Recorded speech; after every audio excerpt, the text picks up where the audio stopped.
सर्वांना नमस्कार. मी सूरज मांढरे, आयुक्त शिक्षण महाराष्ट्र राज्य बोलतोय. अ, आपण शिक्षक भरतीचा एक अतिशय महत्त्वाचा टप्पा पार केलाय आणि मला खूप आनंद होतोय, की मी माझ्या पूर्ण टीमसहित इथे आज आपल्याशी संवाद साधतो आहे. सर्व जे अभियोग्यताधारक पहिल्या टप्प्यामध्ये त्यांचं जे खूप दिवसांचं स्वप्न होतं, ते ज्यांनी पूर्ण केलेलं आहे. त्या सर्व 11,000 पेक्षा अधिक अभियोग्यताधारकांचं खूप मनापासून कौतुक, अभिनंदन सुद्धा. आणि मला सांगायला अत्यंत आनंद होतोय, की पूर्णपणे स्वतःच्या कर्तृत्वावर, स्वतःच्या क्षमतेवर कोणाचाही आधार न घेता, कुठल्याही प्रकारे दबाव किंवा काही न आणता आपली पूर्णपणे पारदर्शक पद्धतीने, गुणवत्तेने आपली निवड झाली आहे. ही आपल्या स्वतःच्या दृष्टीने सुद्धा अत्यंत अभिमानाची गोष्ट आहे आणि आयुष्यभर तुमच्या ही गोष्ट लक्षात राहील, की एका चांगल्या प्रक्रियेतून आपली निवड झाली आणि आपण शिक्षक झालो. आणि माझी ही पण खात्री आहे, की आपल्या कुटुंबियांना सुद्धा हा आनंद झाला असेल, आपल्या मित्रमंडळींनाही हा आनंद झाला असेल. आम्ही सुद्धा आपल्या आनंदात खूप सहभागी आहोत.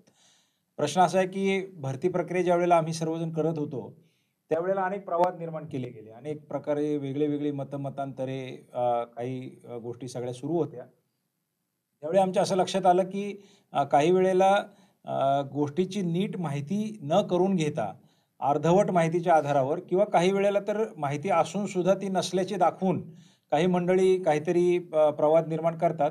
त्याचं खंडन त्या वेळेला काही प्रमाणात केलं, पण आमची सर्वांची धारणा ही होती, की आपलं कामच हे सगळं काही दाखवून देईल, की आपण नेमकं काय करतो आहोत ते. त्याला उत्तरं देत बसण्यापेक्षा आणि आज खरंच तशी परिस्थिती आहे. आज हा निकाल लागल्यानंतर ज्या काही निवड झालेल्या मुलांच्या तर चांगल्या प्रतिक्रिया आल्याच, कारण त्यांचं नोकरी पण त्यांना मिळते आहे आणि त्यांचं स्वप्न पूर्ण झालं. परंतु काही कारणामुळे ज्यांना आज नोकरी मिळू शकली नाही, अशांनी देखील या व्यवस्थेचं कौतुक केलं. मला स्वतःला ती खूप मोठी एक पाठीवरची थाप वाटते, की त्यांचा विश्वास या व्यवस्थेवर आहे आणि त्यांना ही खात्री आहे, की पुढे देखील भविष्यात ज्यावेळी कधी भरती होईल, त्यावेळेला अशाच प्रकारे होईल आणि तेव्हा तरी ते नक्की सामील होतील. म्हणून आम्ही सगळेजण एकत्र बसलोय, की जे या काही कारणामुळे या प्रक्रियेत निवड होऊ शकले नाही, त्या मंडळींच्या मनामध्ये काही संभ्रम आहेत. कधीतरी त्यांना असं वाटतं, हे स्वाभाविक आहे. आम्ही सगळेच जण कॉम्पिटिटिव्ह एक्झाममधनंच या पदापर्यंत पोहोचलेलो आहोत. तर बऱ्याच वेळेला असं होतं, की आपली निवड होत नाही. मग आपल्या मनात कधी संभ्रम निर्माण होतो, कधी राग निर्माण होतो, कधी निराशा येते आणि काही मुद्दे उपस्थित होतात, की कशामुळे हे सगळं झालं असावं आणि मग कोणीतरी त्यात आणखी काहीतरी जर चुकीची माहिती देऊन जर आपल्याला काही सांगायला लागलं, तर त्याच्यावर आपला पटकन विश्वास बसतो. तर ते होऊ नये म्हणून आम्ही समाज माध्यमांवरती तर सगळेच जण खूप ॲक्टिव्ह आहोत, की आमचे अकाउंट फेक आहेत का काय? असं वाटावं इतके ॲक्टिव्ह आहोत, पण ती खरी आम्हीच उत्तरं देत असतो. तर आम्ही थोडंसं या सगळ्या मुद्द्यांची एक यादी तयार केली आहे, की काय-काय मुलांच्या मनामध्ये संभ्रम आहेत आणि आम्ही थोडंसं त्याबद्दल आपल्याला मार्गदर्शन पण काही थोडंसं काही वस्तुस्थिती काय आहे इकडे आपलं ध्यान वेधणार आहोत. काही मुद्दे असे आहेत, की आरक्षणाच्या बाबतीमध्ये बऱ्याच मुलांनी असा मुद्दा उपस्थित केला आहे, की ह्या धोरणामध्ये काही बदल झाला का? किंवा आरक्षित प्रवर्गावर काय अन्याय झाला का? किंवा दुसरीकडून खुल्या प्रवर्गाकडून पण ही एक नोंद अशी येते, की खुल्या प्रवर्गावर काही अन्याय झालाय का? तर अन्याय मित्रांनो कुणाचवर झालेला नाही. जे शासनाचं धोरण आहे, जे कोर्टाचे निवाडे असतात, त्या सगळ्याचं पालन करूनच भरती होत असते. मुळात कधी काय झालं किंवा कसं व्हायला पाहिजे ह्यापेक्षा जे झालंय ते नियमानुसार योग्य आहे का नाही हे आपण बघितलं पाहिजे. तर मला वाटतं शिंदे सर. साहेब माझे सहकारी आहेत, उपसंचालक खूप सुरुवातीपासून ते येस सर. या सगळ्या प्रक्रियेमध्ये आहेत. तर मला असं वाटतं की थोडीशी मुलांच्या मनामध्ये आहे ना, की हा सुप्रीम कोर्टचा नेमका निकाल काय आहे आणि आपण जी भरती आता केली आहे त्यात नेमका आरक्षित प्रवर्गाला स्थान दिलं आहे का नाही? का खुल्यामध्ये एकही व्यक्ती आपण घेतलेला नाही. खुला अगदी पूर्ण खुला ठेवला आहे आणि आरक्षित फक्त रिझर्व्हेशनमध्ये ठेवले. असं काही झालं आहे की काय हे त्यांना थोडंसं कुतूहल वाटतंय. सर अगदी बरोबर. मुलांना साहजिक आहे असं वाटणं. परंतु निवड प्रक्रियेमध्ये जे गुणवत्तेनुसार उमेदवार असतात, अशा सर्वच उमेदवारांना त्यामध्ये आरक्षित प्रवर्गातील उमेदवार असतील, अनारक्षित प्रवर्गातील उमेदवार असतील, सर्वांना यामध्ये सहभागी केलेला आहे. कुठल्याही प्रवर्गाला यामध्ये वंचित ठेवलेलं नाहीये. उमेदवारांनी एक समजून घेतलं पाहिजे, की निवड प्रक्रिया करत असताना खुला प्रवर्ग यासाठीचे निकष, आरक्षित प्रवर्ग यासाठीचे निकष ह्या दोन्ही डोळ्यासमोर बाबी ठेवलेल्या आहेत सर. हं. त्यामध्ये आरक्षित खुल्या प्रवर्गावर निवड करत असताना खुल्या प्रवर्गाच्या पात्रतेचे निकष त्या उमेदवाराने जर पात्र केला असेल, तर त्या सर्वच उमेदवारांना एका यादीमध्ये घेऊन जर त्याची खुल्याची पात्रता असेल, तर खुल्यावर तो निवडला गेलेला आहे. आणि जर खुल्याची पात्रता नसेल, त्याच्यामध्ये टेटचे गुण अधिक असतील, तर तो त्याच्या स्वतःच्या प्रवर्गामध्ये देखील निवडला आहे. आपण जर याद्याचं अवलोकन केलं तर आपल्याला स्पष्टपणे हेही दिसेल की बरेच आरक्षित प्रवर्गातील उमेदवार खुल्या प्रवर्गावर निवडले गेले आहेत, तो अशी फार पण महत्त्वाचा आपल्याला मुद्दा हा मुद्दा दिसते सर्वांनी सर. लक्षात घेतला पाहिजे की आपण जर पूर्ण यादी जर बघितली तर सर, आरक्षित प्रवर्ग जो अगदी. संरक्षित प्रवर्ग आहे, सामाजिक आरक्षण ज्यांना दिलंय ते त्या प्रवर्गामध्ये तर आहेतच, नक्की सर. परंतु खुल्या प्रवर्गात सुद्धा ज्यांनी कोणती सवलत घेतली नव्हती ते खुल्या प्रवर्गात सुद्धा आरक्षित प्रवर्गातील कितीतरी मोठ्या प्रमाणावरती अभियोग्यताधारक सामील झालेले आहेत.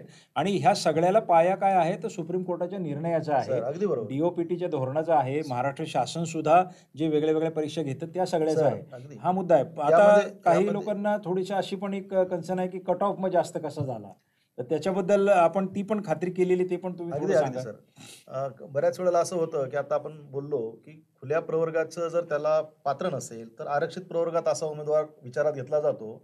मात्र या उमेदवार गुणवत्तेनुसार टेटमध्ये कदाचित त्या उमेदवाराला अधिकचे मार्क्स आहेत, परंतु खुल्या प्रवर्गात तो पात्र नसल्यामुळे तो नैसर्गिकरित्या त्याच्या आणि आरक्षित खुल्या प्रवर्गात लागतो. प्रवर्गात तो पात्र ह्याच्यासाठी पण असू शकतो की त्यांनी वयाचा येस, फायदा घेतला असेल, शैक्षणिक सवलतीचा फायदा घेतला असेल, म्हणून तो खुल्यासाठी पात्र नाही, पात्र पण नाही, त्याची परंतु गुणवत्ता आहे आहे म्हणून गुणवत्ता तो आहे, त्या तो तिथं त्याच्या पात्र प्रवर्गात होतो. लागलेला आहे. त्या ठिकाणी मात्र अपवादात्मक काही ठिकाणी अशी आपल्याला परिस्थिती दिसते की खुल्याच्या कट ऑफ पेक्षा आरक्षित प्रवर्गाचा कट ऑफ याच कारणाने दिसतो कारण त्या उमेदवाराने कुठेतरी सवलत घेतली आहे, वयाची येस, सवलत असेल, शैक्षणिक पात्रतेची सवलत असेल किंवा टीईटी सीईटीची सवलत असेल, म्हणजे त्यामुळे त्याचा तो त्याचा नोकरीचा अधिकार नाही डावलला नाही गेलेला नाहीये, कुणाचाही त्याचा अधिकार. नोकरीचा अधिकार येस अजिबात सर, डावलला गेला नाही. त्यांनी जर तो सवलत योग्य त्या घेतली ह्याच्यात नसेल तर तो आरक्षित प्रवर्गात गेला, येस येस, तो सवलत घेतली नसेल तर खुल्या प्रवर्गात नक्की गेलाय, नक्की.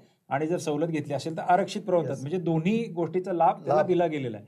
तिसरा मुद्दा काही बाबतीत असा येताना दिसतो की प्रेफरन्स देताना काही मंडळींनी कमी प्रेफरन्स दिले, मग ते आता म्हणतात आमची निवड नाही झाली. तर आता प्रेफरन्स देताना असं काही बंधन होतं का किंवा आपण कमी प्रेफरन्स द्या किंवा काय? माझ्या माहितीप्रमाणे सर. 500-600 प्रेफरन्स अगदी दिलेले अगदी खरं सुद्धा. आहे, खरं आहे सर. हं. आपण म्हणता त्याप्रमाणे उमेदवाराला जे प्राधान्यक्रम जनरेट झालेले होते त्या प्राधान्यक्रमात लॉक करण्यासाठी कुठलीही अशी आपली ही ऑनलाईन प्रक्रिया असल्यामुळे मर्यादा ठेवलेली नाही.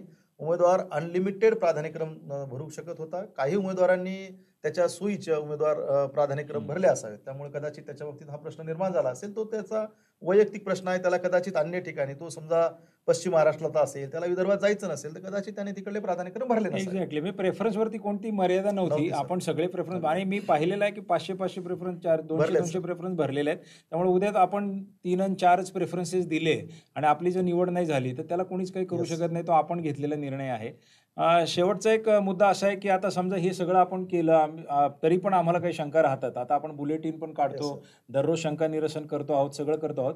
तरी जर एखाद्याला ही पक्की धारणा आहे की माझ्यावर अन्याय झाला किंवा, तर आपण यावेळेला तक्रार निवारण समिती हे एक नवीन आपण येस सर. उपक्रम करतो यावेळेला, की थोडीफार पण गुंजाइश राहू नये आणि चुकीच्या कुठल्यातरी व्यक्तींकडे जाऊन त्यांचा सल्ला घेऊन काहीतरी प्रॉब्लेममध्ये जाण्यापेक्षा आपण अधिकृतरित्या एक व्यासपीठ निर्माण करून दिली, तर मला असं वाटतं ते पण आपण थोडं सर, सांगूया. यामध्ये आपण तक्रार निवारण व दुरुस्ती समिती या नावाने आपण एक समिती गठीत केली आहे सर. त्या समितीचं नेमकं काम उमेदवाराचे जे काही वैयक्तिक त्याच्या मनामध्ये शंका आहेत की आपली निवड का झालेली नाही, तर त्याला आपल्या या तक्रार निवारण समितीकडे अर्ज करता येईल. यासाठी आपण एक फॉर्मॅट डेव्हलप केला आहे सर. आज आपण तो बुलेटिनमध्ये आपण प्रसिद्ध करूयात. तो फॉर्मॅट आपण त्यांना देऊयात. त्या फॉर्मॅटमध्ये उमेदवार माहिती भरतील आणि त्यासोबत त्याचे काही पुरावे असतील किंवा हो. एखाद्या उमेदवाराला जास्त मार्क कमी मार्क असताना निवडलाय, मला मात्र जास्त होते, माझी निवड झाली नाही, असं जर त्याचं काही ग्रीव्हन्स असेल किंवा याशिवाय त्याचं वैयक्तिक स्वरूपाचं जे काही निवडीबद्दलचं ग्रीव्हन्स असेल, तो ग्रीव्हन्स आपल्याकडे देऊ शकेल सर. त्यामध्ये येस. आपण एक कमिटी केली आहे. ते कमिटीचे सदस्य त्याचं ग्रीव्हन्स पाहतील आणि त्याचं ग्रीव्हन्स सोडवतील सर. आणि आमची सूचना अशी आहे की ही जी तक्रार निवारण समिती आहे यामध्ये फक्त आणि फक्त व्यक्तिगत पातळीवरचे आपण ग्रीव्हन्स द्या. आपण प्रशासनाने काय सुधारणा केल्या पाहिजेत किंवा भविष्यात काय केलं पाहिजे याकरता आपण वेगळ्याने आम्हाला शासकीय जो आमचा ईमेल ॲड्रेस आहे तिकडे संपर्क करू शकता. बऱ्याच वेळा असं होतं की लोक काही पण व्यक्तिगत स्वरूपाचे सुद्धा, म्हणजे माझं एका मुलीवर प्रेम आहे आणि तिच्याशी माझं लग्न होऊ शकत नाही कारण मी पास नाही झालो, आपण दुसरा राऊंड कधी करणार. आता हे प्रेम वगैरे, लग्न वगैरे, हे आमचा अनुभव त्यामध्ये थोडा कमी आहे. त्यामुळं त्या बाबतीमध्ये आमच्याशी ईमेलद्वारे संपर्क नाही करावा. पण जर खरंच तुम्हाला असं वाटत असेल की कुठेतरी काही चूक झालंय, तर पुराव्यानिशी कृपया तक्रार करा. बरेच जणांचं असं दिसून येतं की ते काहीतरी मेसेज पाठवतात, आम्ही शहानिशा करतो आणि त्यात काही तथ्य नसतं. तर ह्यात काय होईल की खऱ्या तक्रारींचं निराकरण करायला मग आम्हाला वेळ कमी पडेल. तर तसं न करता आपण आता खूप सुशिक्षित, सुसंस्कृत आणि भावी शिक्षक आहात सगळेच जण. तर आपल्याला समजलं पाहिजे की ग्रीव्हन्स रेज खरंच आपला ग्रीव्हन्स हा व्हॅलिड ग्रीव्हन्स आहे का? आणि डायरेक्टर रँकचे अधिकारी ते सगळी कामकाज करणारे त्यांच्या वेळेचा पण आपण योग्य वापर करून घेतला पाहिजे. आणि आम्ही फॉर्मॅट करून देणार आहोत. त्या फॉर्मॅटमध्ये जे तक्रारी येतील तेवढ्याच आम्ही घेणार आहोत. कारण फॉर्मॅट अतिशय विचारपूर्वक तयार केला आहे. साधारणपणे काय शंका किंवा धारणा असू शकतात याचा अभ्यास केला आहे आम्ही. त्या ज्या मेसेजेस आम्हाला आले किंवा ईमेल आले त्या सगळ्या त्यात सामावलेले आहेत. तर त्या पद्धतीने आपण करू आणि पुरावे जरूर जोडावेत. पुरावे न जोडता जर आपण फक्त मोघम तक्रार केली तर ती तपासता येणार नाही. तपासण्यामध्ये अडचणी अडचणी. निर्माण होतील डेफिनेटली. दुसरं काही मंडळींचं असं म्हणणं आहे की आपण सुरुवातीला इंग्लिश मीडियमसाठी एवढ्या जागा राहतील असं म्हटलं होतं. त्यावर बरेचसं काही मंडळींनी असं हे पण निर्माण केलं की सर. आता जणू काही सगळ्या जागा इंग्लिश मीडियमला जाणार नाही, महाराष्ट्रातल्या नाही, आणि असं नाही. कोणाला काही मिळणार नाही. तर ते त्यांच्यावर फार वाईट वेळ येईल वगैरे, वगैरे. आता आपल्या व्यवस्थेनेच उत्तर दिलंय सगळ्या गोष्टींना की सर. नेमकं काय झालंय. आणि काहींनी बिंदू नामावलीबद्दल पण असेच अगदी. प्रश्न निर्माण केले होते की अमुक ठराविक गोष्टींना काही मिळणार नाही वगैरे, वगैरे. आता ह्या सगळ्या दोन्ही ज्या वावड्या होत्या त्या आपल्या निकालानेच त्या शांत केल्यात. त्यावर काही वेगळं भाष्य करायची गरज नाही. पण मला असं वाटतं की जो एक मुद्दा राहतो की काही कन्नड माध्यम, उर्दू माध्यम किंवा ह्या मुलांनी सुद्धा काही आपल्यासमोर मुद्दे उपस्थित केले. तर मला वाटतं उर्दू माध्यमाबद्दल थोडीशी क्लॅरिटी सर, करायला पाहिजे. उमेदवार ज्यावेळेस निवड प्रक्रिया करतो त्यावेळेला 6वी ते 8वीच्या गटामध्ये भाषा विषय इंग्रजी असेल, भाषा विषय मराठी असेल किंवा जो काही भाषा विषय आहे, त्या भाषा विषयाच्या बाबतीमध्ये उमेदवाराचं पदवीचा जो विषय आहे सर, तो आपण विचारात घेतलेला आहे. आणि जर उर्दू माध्यमामध्ये इंग्रजी भाषेची जर जागा आली असेल, तर त्यामध्ये आपल्याला महत्त्वाचं आहे की तो इंग्रजीच्या विषयाचं त्याला अध्यापन करायचं आहे. त्या अनुषंगाने विद्यार्थ्याचं पदवीचा इंग्रजी विषय विचारात घेऊन सर्व विद्यार्थ्यांना जे काही त्यासाठी पात्र असतील, प्रवर्ग असेल त्याचा किंवा खुल्या प्रवर्गाची जागा असेल, ह्या सर्व बाबी विचारात घेऊन त्या उमेदवाराला प्राधान्यक्रम दिलेत आणि मूळ सर त्या उमेदवाराला तिकडे जायचं असेल, हं. तरच तो उमेदवार तिथं प्राधान्यक्रम एक्झॅक्टली, देणार आहे. एक्झॅक्टली. त्यामुळे ज्या उमेदवाराची उर्दू माध्यमात उर्दू माध्यमाशिवाय असं प्रकर्षाने नावं जरी दिसत असली, तर त्या विद्यार्थ्याला इंग्रजी विषयाचं शिकविण्यासाठी तिथं जाणार आहे. त्यामुळं राइट. इथं काही चुकीचं याचं झालंय वाटत अशातला नाही. प्रकार नाहीये. बरोबर. आता त्यामुळं राइट, राइट. अगदी थँक यू. सर. तर मला असं वाटतं, की हे जे सगळे मुद्दे आहेत ना, हे आपण जर ते कोर्टाचे न्यायनिवाडे, शासनाचं धोरण आणि सगळं जर वाचलं, कट ऑफबद्दल वगैरे, वगैरे, तर हे सगळे शेवटी हे लोकप्रशासन आहे. सर्वांचं 100% समाधान इथे कधी होत नसतं. पण बहुतांश नियम जे आहेत ते मात्र बिनचूकपणे पाळावे लागतात. ते पाळून आपण काम केलेलं आहे. दुसरा मुद्दा असा उपस्थित होतो, की आपण एवढी मोठी भरती केली, एवढे 11,000 21,000 ची जाहिरात काढली होती आणि प्रत्यक्ष 11,000 लोक आपण घेता आहात. 11,000 ही काही छोटा आकडा नाहीये. खूप मोठा आहे मला सर. वाटतं, की नाही, मागच्या गेल्या भरतीच्या अनेक दुप्पट आहे सर. मागच्या भरतीच्या दुप्पट ते पण आता शेवटी अपेक्षा अशी असते, की हो, तुम्ही नक्की. दुप्पट केलं तर तिप्पट का नाही केलं? एनिवे, नक्की. तर आता हे करत असताना काही जागा रिकाम्या राहिल्या. तर गोदणे साहेब आपल्याकडे आहेत. आमचे खूप वरिष्ठ सहकारी आहेत. तर गोदणे साहेब तुम्ही जरा थोडासा याचा खुलासा द्या. बुलेटिनमध्ये आपण म्हणलंय, पण बऱ्याच वेळेला बुलेटिन वाचलं जात नाही असं मला वाटतंय. तर आपण थोडंसं त्याचा खुलासा द्यावा, की का बरं असं झालं, की 21,000 जागांची जाहिरात, मग भरल्या गेल्या 11,000. तर हा जो डिफरन्स आहे, ह्याचं काय कारण आहे? मुळात 21,000 जागा ज्या आहेत ते दोन प्रकारातील आहेत. त्या 16,000 जागा ज्या आहेत त्या विदाऊट इंटरव्ह्यूच्या म्हणजे मुलाखती विनाच्या होत्या. त्याचा निकाल आपण आता रविवारी 25 तारखेला लावलेला आहे. आणि उरलेल्या 5,000 जागा ज्या आहेत, सुमारे साधारणतः बोलतो मी, उरलेल्या 5,000 जागा ज्या आहेत त्याची कारवाई जी आहे ती सुरू आहे विथ इंटरव्ह्यू. त्याच्यामध्ये खाजगी व्यवस्थापनाच्या रिक्त जागा आहेत. तर आपण आता विदाऊट इंटरव्ह्यूबद्दल जे बोललो, की साधारणतः 5,000 जागा रिक्त राहिलेल्या आहे. म्हणजे 16,000पैकी 11,000 जागा भरलेल्या आहे. मुळात सुरुवातीला हे समजावून घेतलं पाहिजे, की जागा रिक्त का राहतात? हं.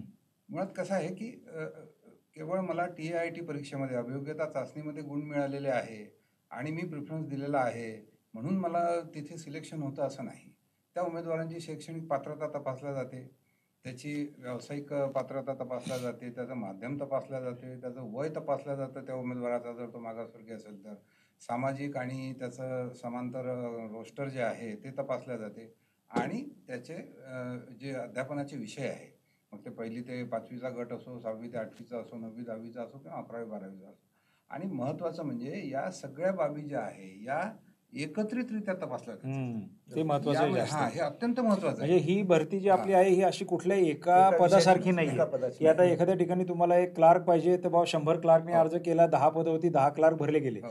इथं म्हणजे तुम्हाला आपल्याला विषय, त्याचं समांतर आरक्षण, अगदी, त्याचं अगदी, त्याचं अगदी. सामाजिक आरक्षण, त्याचे स्वतःचा संस्थेचा प्रेफरन्स, अगदी. कोणत्या विषयासाठीची ती जागा होती ती, हो. हे 5ही बिंदू जेव्हा टिकमार्क होतील तेव्हाच ते पद भरलं जाईल. एकत्रितपणे ऍट ए टाइम ज्याला हा, आपण त्यातला म्हणू. एक जरी बिंदू म्हणजे एखाद्याकडे 4 बिंदू त्याचे क्लिअर झालेत आणि त्या संस्थेला त्यांनी प्रेफरन्सच दिला नाही तर त्या संस्थेची नाही जागा होणार, रिकामी नाही राहील. होणार. अगदी तर बरोबर. अशा पद्धतीने ही भरती जी आहे ही आपण अशी समजून घेतली पाहिजे हो. की ही काय एकल पदाची भरती नाही की हो. सर्वजण पात्र. इथं मुळात सगळे लोक त्या पदासाठी पात्रच नसतात, बरोबर. त्याच्यात काही ना काहीतरी मिसिंग गोष्टी आहेत. बरोबर आहे, बरोबर बरं, आहे. आता मुद्दा हा आहे की हे ठीक आहे की जागा रिकाम्या राहिल्या, बऱ्याच जणांच्या मनात ही शंका आहे की मग आता तुम्ही सोडून देणार का, हे पुढं काय करणार, हे 5,000 जागा भरणार का नाही भरणार आणि कधी भरणार?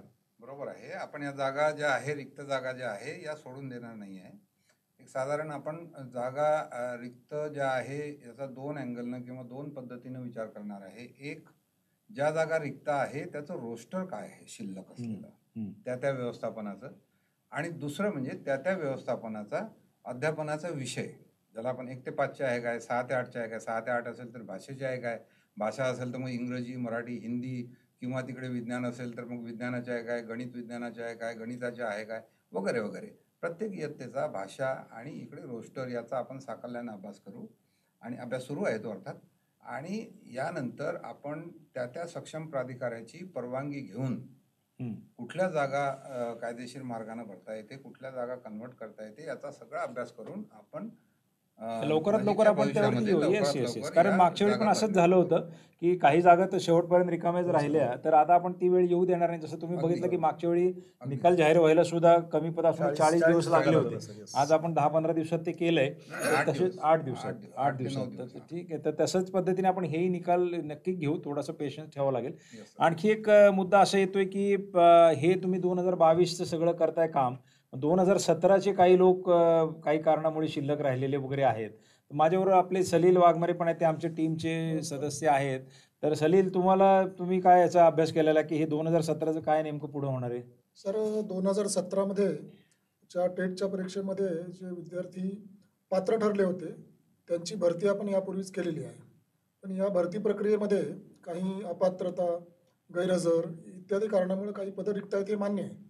या पदांवर भरती होईल का, कधी करणार, अशा काही शंका आपल्याकडे येत आहेत.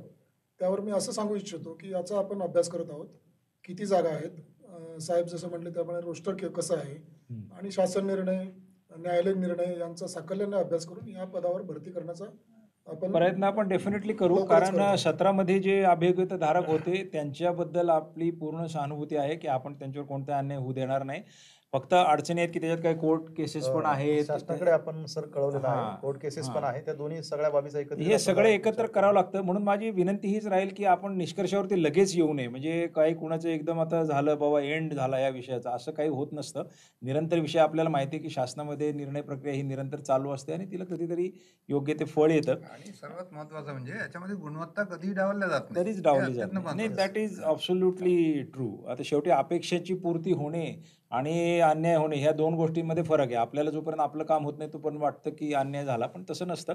शेवटी आपल्याला नियम वगैरे पाळूनच सगळं करावं लागतं. एक लास्ट पॉईंट आहे की आता ही भरती प्रक्रिया एका बिंदूपर्यंत आता आली. आपण 11,000ची यादी लावली, सगळं काही केलं. आता याच्यामध्ये एकतर गोंदे साहेब मगाशी म्हणाले तसे काही लोक सुटलेले आहेत, ते करायचे आहेत आपल्याला.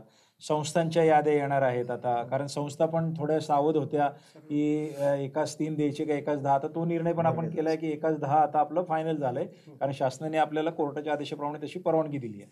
आता सगळ्या लोकांना अशी अँझायटी राहील की बाबा एक लॉट तुम्ही काढला, 11,000 लोकांचं तर काम झालं, तर आता मेरा नंबर कब आएगा, असे पण काही उमेदवार खूप वाट बघून आहेत.